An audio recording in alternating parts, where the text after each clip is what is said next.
Okay, I want to preface, before we go to our guest here, with just some basic history. In mainline Roman history, and you learn that Julius Caesar's family actually got political power through this over several generations, fire departments were set up in the big city of Rome, and if your neighborhood did not pay them the fire department fee, they would set fires and burn down your neighborhood. And over time, it grew into a protection racket. The Sicilian mafia in the last 200 years in Italy and the United States, in places like New York and Boston and other places, didn't invent coming to your grocery store or your laundry or your restaurant or your church and saying, you need to pay us protection money or somebody's going to burn down your grocery store. I'm not saying who's going to do it, but if you pay me a little protection money and hire my cousin, he'll watch out and make sure nobody burns down your grocery store. And, of course, it's the cousin smiling at you from behind the capo that's going to burn down your grocery store. There was a case of this in New York, I don't know, it was a decade ago, got a lot of attention, so I use it as an example, where somebody with ball-peen hammers knocked out hundreds of car windows for years. And folks noticed that there were billboards everywhere for a company that had shops all over the areas that would fix your windshield for the lowest price. And finally, it was discovered when one of the workers blew the whistle that he had upwards of 8 people going out every night knocking dings in windshields with a ball-peen hammer. Now, that's a false flag, business attack. There's been a lot of evidence that major virus companies are hiring hackers to release viruses that they then already have the fix to. I mean, this really is common sense. Governments in the West the last 100 years have made drugs illegal because the big powerful interests control the drugs being brought in. Now they can shut down their competition with the law they've bought off, and they can make larger profits because it's now a black market item. This is all really just cause and effect, common sense. Hitler firebombing his own Reichstag, that's now been released and confirmed. Hitler blowing up his own military base, blaming it on the Poles to attack Poland and say, oh, look, the Poles attacked our base, our communications base. They even dressed up prisoners and shot them in Polish uniforms and German uniforms to show newsreels of dead bodies. That's how World War II started. That's publicly admitted. So the point is, you know governments do this. You know Gulf of Tonkin was staged to get us into Vietnam saying our ships were attacked.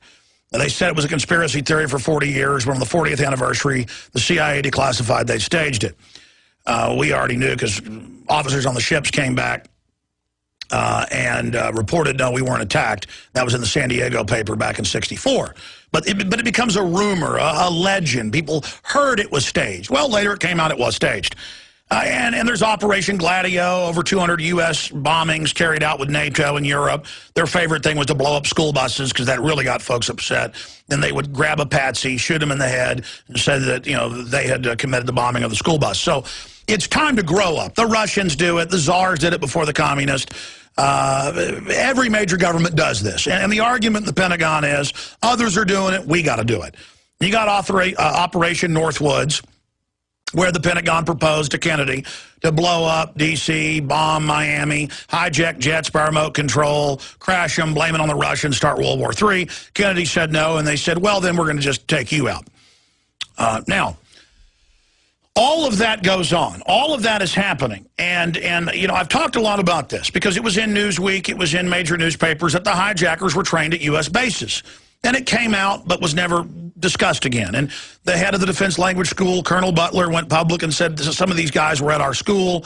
I recognize them. Something's going on. The government's behind this. And then they started a court-martial against him, and he shut up, and they dropped the court-martial. So all of that said, I wanted to play this clip before we go to our guest from England for the rest of the hour, and we appreciate his courage in going public and losing his job over this. And I actually have some of the local papers that reported on it here. But bombshells, Saudi and U.S. government protected hijackers. And, of course, I mean, who set up al-Qaeda? Saudi Arabia, the U.S., England, and Israel, along with Pakistan intelligence in 1979. Zbigniew Brzezinski has written 2 books in the last 5 years bragging about it. It's the same groups working together. We've had Mr. Springman, the former head of the visa section of the embassy, on, where they were ordered. It's been in the Toronto Star. I had him on 9 years ago, but I've had him on since. Mr. Springman talked to his colleagues. They were ordered to let Mohammed Atta and others back into the U.S. what, 8 months before 9/11, even though they were flagged as terrorists in their database, and the CIA, when they wouldn't let them in, had the State Department call and say, look, they work for us, that's a cover. The underwear bomber, Undersecretary of State Kennedy admits they were ordered to help get him on the plane by an unnamed U.S. agency and to give them the visa. We knew it a month and a half before because our listeners, lawyers, the Haskells, husband and wife lawyers, were on and saw the guy being got on the plane, thought it was suspicious, didn't have his passport, saw the whole firecracker deal right as they roll out. I mean, it's all staged. Fast and Furious, shipping guns in to the drug dealers to then blame it on the Second Amendment. Now they've announced the gun control because of their own operation. It's happening. I mean, they know what they're doing. And so it's time to grow up and realize this is happening.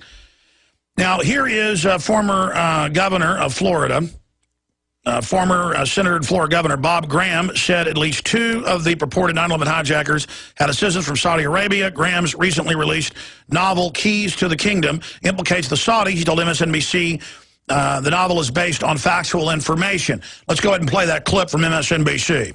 Well, just briefly, Thomas, there are some unquestioned facts that Saudi Arabia was providing significant assistance to at least 2 of the 19 hijackers living in San Diego. The questions are, why was Saudi Arabia doing this? Was it also providing assistance to the other 17 hijackers? And then why did the United States go to such lengths, including censuring the Congressional Inquiry's report on the events leading up to 9/11 that related to the role of Saudi Arabia? So there are a lot of unanswered questions, and Keys to the Kingdom starts with finding those answers. If you say that 40% of what's in this book is fact, okay, you think there we go. Going to allow for avenues of discussion? Oh, that's good.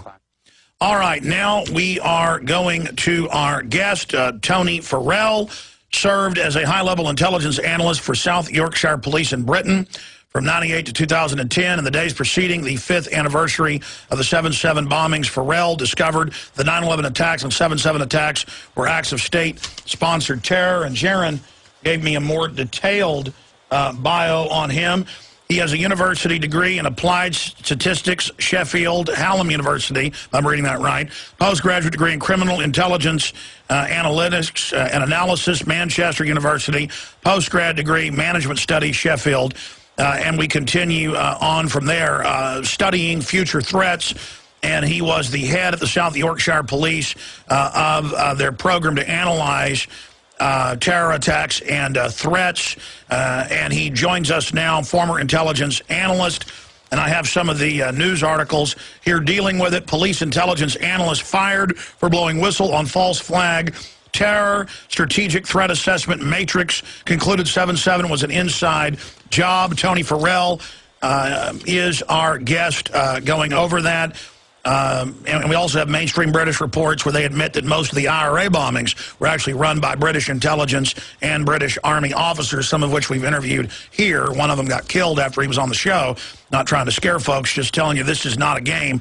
Mr. Farrell, thank you for joining us, and thank you for your courage. Thank you, Alex, and it's a pleasure to be on. So tell us a little bit about yourself, your years of research, and what brought you to going public with this information, and what the police department thought when you brought them this information.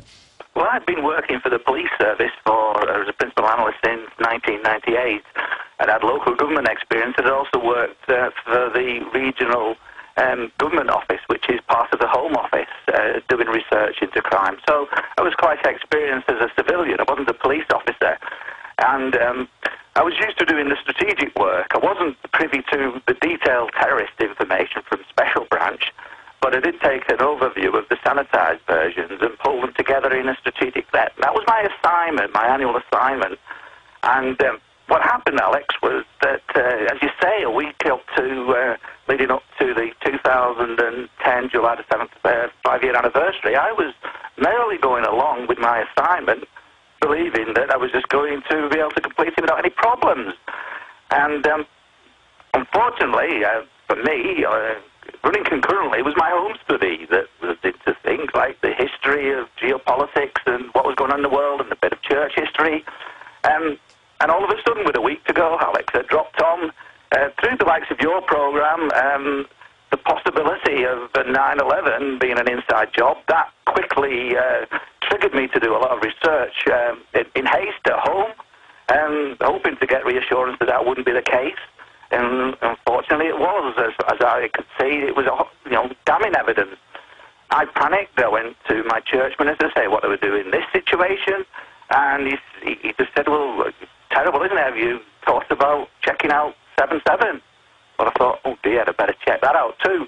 And now we're only talking 2 or 3 days to go before the assignment's due. So I took a day's annual leave and did everything possible, stayed awake for 24 hours. That too wasn't long before it was so obvious, Alex, that it was an inside job as well. There's just damning information out there. And that threw me in a problem, Alex, because I had to go to what we call an Intelligence Strategy Management Board on the 8th of July. And part of the assignment was a threat assessment that covered terrorism. And the component part would normally expect me to go along with all the government rhetoric and narrative on this, which would be to say that the large threat was essentially from Islamic terrorism. Well, I'm sorry. If 9/11 was an inside job and 7/7 was an inside job, how could it possibly rely upon government rhetoric to actually say that it was Islamic terrorists as the biggest threat? All right, Mr. Farrell, quick break. Stay right there.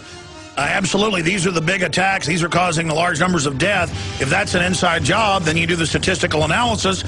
Then government-sponsored terror is the most dangerous. We'll continue with where this led on the other side. So for 12 years, for the big city government and for the central government of the Home Office, the UK, he's an analyst looking at future terror threats, analyzing where the terror threat comes from. Well, if you're actually a real researcher, you would know that there was BBC, London Telegraph. I've got all the articles.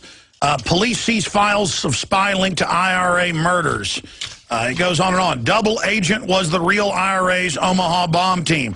And I've had these guys on. And hidden in all these articles, because they report on it, but they bury it, it turns out that 7 out of 10 IRA commanders, going back 50 years, on average, were British intelligence, staging terror attacks as a pretext to stay in Northern Ireland and to take the rights of Brits, now the most surveilled people on earth. But side issue, the point is that this stuff's all hidden in plain view. Now, Tony Farrell, their chief analyst, just a week or so out from this big report, in his research, he finds reality. And what happened when you brought them the report, sir? Please continue. Well, the first thing I did, Alex, when this horrible realization occurred to me, I thought that I had to go and alert management. And I did that, Alex, with a briefing note, because we were getting very close to the deadline. This was the 6th of July. The deadline was required on the 8th of July. So I made it my business to alert management. I shocked them with a briefing note that gave all the hyperlinks. So I alerted them to your films. I alerted them to Loose Change and the compelling videos that were out there. That was on 9/11 and all. Likewise with 7/7, the research, the compelling research. And I was saying to management, look, it's a case of Houston, we've got a problem here. And we need to have a look at it because things aren't the way they seem. And that shocked management. And they really, on the 7th of July, they really sort of tried to wrap me up in cotton socks, Alex, and tried me to go along with it and not rock the boat and go to the Intelligence Strategy Management Board on the 8th, disregarding what I believe to be the threat and just carry on as normal. I'd done all the work, so I was in a position where I could have actually carried out and handed over the assignment to their satisfaction. They'd have loved that. My problem was it would go against my conscience. And quite frankly, Alex, this was a case I couldn't keep silent on. Silence, it's not golden, it's yellow. And I wasn't going to be cowardly over this. I had to make a stance. It was a defining moment on the 5th anniversary, that 7th of July, 2010, I came to that decision in my own conscience that I must make the stand. And on the 8th of July, I went in and made my stance and refused to hand over the product that they wanted later on for that afternoon's presentation to the Intelligence Strategy Management Board. I was asked then to explain myself in a report. I was sent home, away from the office, where they did an audit of my computer, and I was asked to come back in a few days' time with a report that explained why I felt necessary to make the stand, which I duly did. I told them all the reasons. I made inferences on the strategic threat,